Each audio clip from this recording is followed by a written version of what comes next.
ఎందుకని ఇన్వెస్ట్‌మెంట్ మనకి ల్యాండ్ మీద పెడితే మనకి రిటర్న్స్ వస్తాయని తెలిసినా గానీ, చాలా మంది అపోహలతో ఇన్వెస్ట్ చేయలేకపోతున్నారు. సో వాళ్ళకి ఏం చెప్తారు? మేజర్ ఏమంటే దీని మీద సరైన అవగాహన మన దగ్గర లేదు. ఎస్పెషల్లీ ఫైనాన్షియల్ ప్లానింగ్ చేస్తున్నప్పుడు నాకు తెలియదు ఎలా ఇన్వెస్ట్ చేయాలని. ఇన్వెస్ట్మెంట్ గురించి కూడా నేర్చుకోవాలి కదా స్కూల్స్ లో. అంటే మనం చదువుకున్న ఎడ్యుకేషన్ సిస్టమ్ లో లేదు.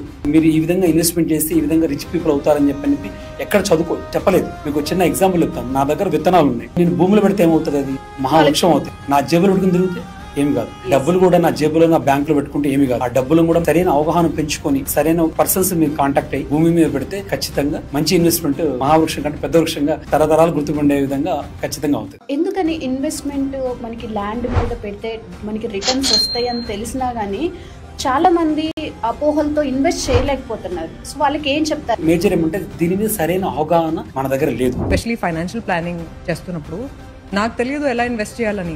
ఇన్వెస్ట్మెంట్ గురించి కూడా నేర్చుకోవాలి కదా స్కూల్స్ లో. అంటే మనం చదువుకున్న ఎడ్యుకేషన్ సిస్టమ్ లో లేదు.